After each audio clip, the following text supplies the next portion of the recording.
ভরা মৌসুমেও শরীয়তপুরে পদ্মা মেঘনায় নেই রূপালী ইলিশ। তাতে চরম দুশ্চিন্তায় জেলেরা। মৎস্য বিভাগ বলছে, নাব্য সংকট, জলবায়ু পরিবর্তন আর পানির তাপমাত্রা বৃদ্ধির কারণে কমছে ইলিশের উৎপাদন। শরীয়তপুর থেকে নুরুল আমিন রবিনের রিপোর্ট।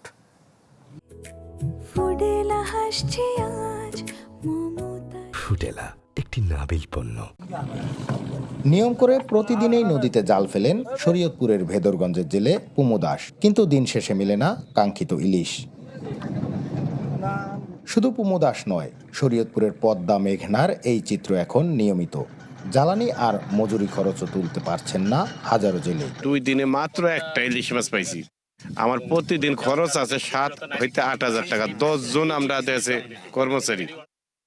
এ থেকে আমাকে পোষে? এতে তো পোষে না।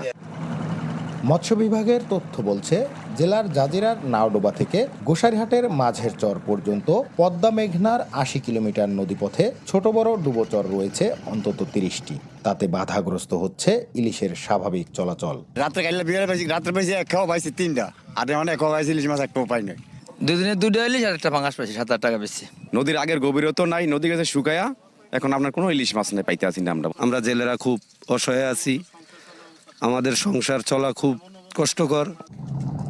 তথ্য বলছে, 2020-21 অর্থ বছরে এই অঞ্চলে যেখানে 4,528 মেট্রিক টন ইলিশ উৎপাদন হয়েছিল, সেখানে 2024-25-এ নেমে এসেছে 3,705 মেট্রিক টনে।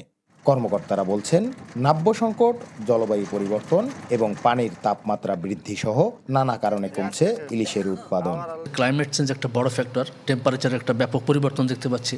এদিকে নদী ভরাট হয়ে নদীর গভীরতা কমে যাচ্ছে, তার কারণে টেম্পারেচারটা কিন্তু একটা ভারসাম্যহীন অবস্থায় চলে আসছে, যার কারণে কিন্তু ইলিশের অভিপ্রায়ন কম ঘটছে। এই কারণে সার্বিক সব কিছু মিলে ইলিশের উৎপাদনটা কিন্তু আমাদের যে কাঙ্ক্ষিত লক্ষ্যমাত্রা সেখান থেকে একটু নিচে আছে।